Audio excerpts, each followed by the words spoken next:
മുക്കത്ത് പീഡനശ്രമം ചെറുക്കുന്നതിനിടെ കെട്ടിടത്തിൽ നിന്ന് ചാടി യുവതിക്ക് പരിക്കേറ്റ സംഭവത്തിൽ പ്രതികൾക്കായുള്ള അന്വേഷണം പോലീസ് ഊർജിതമാക്കി. പ്രതികളായ 3 പേരും ഒളിവിൽ പോയതായി വിവരം ലഭിച്ചു. ലോഡ്ജ് ഉടമ ദേവദാസ്, ജീവനക്കാരായ മുനീർ, സുരേഷ് എന്നിവർക്കെതിരെയാണ് പോലീസ് ഇപ്പോൾ കേസെടുത്തിരിക്കുന്നത്. സമീർ സി മുഹമ്മദ് കോഴിക്കോട് നിന്നും ചേരുന്നു. സമീർ, ഈ ചേട്ടന്മാർ എങ്ങോട്ട് വിളിച്ചു പോയെന്നാണ് പറയുന്നത്?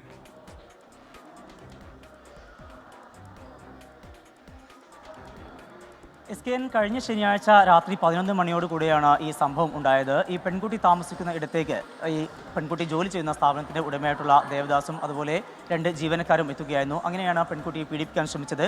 അവിടുന്ന് രക്ഷ തേടിക്കൊണ്ടാണ് പെൺകുട്ടി കെട്ടിടത്തിൽ നിന്ന് താഴേക്ക് ചാടിയത്. പെൺകുട്ടിയുടെ ഇടുപ്പിന് സാരമായി തന്നെ പരിക്കേറ്റിട്ടുണ്ട്. കോഴിക്കോട് മെഡിക്കൽ കോളേജിൽ പെൺകുട്ടി ചികിത്സയിൽ കഴിയുകയുമാണ്. പെൺകുട്ടിയുടെ മൊഴിയുടെ അടിസ്ഥാനത്തിൽ ദേവദാസിനും അതുപോലെ തന്നെ ജീവനക്കാരായിട്ടുള്ള മുനീർ, സുരേഷ് എന്നിവർക്കെതിരെയുമാണ് മുക്കം പോലീസ് കേസ് രജിസ്റ്റർ ചെയ്തിരിക്കുന്നത്.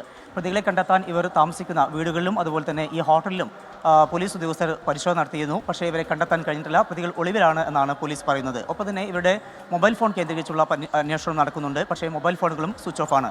ഇതിനിടെ പ്രതികൾ മുൻകൂർ ജാമ്യത്തിനുള്ള ശ്രമങ്ങൾ നടത്തുന്നതായും നമുക്ക് വിവരങ്ങൾ ലഭ്യമാകുന്നുണ്ട്. എന്തായാലും ഈ സംഭവവുമായി ബന്ധപ്പെട്ട് പോലീസിന്റെ അന്വേഷണം ഊർജിതമായി നടക്കുന്നു. ഒപ്പം പെൺകുട്ടി ഇപ്പോൾ കോഴിക്കോട് മെഡിക്കൽ കോളേജിൽ ചികിത്സയിലുമാണ്. SK. Okay, thank you.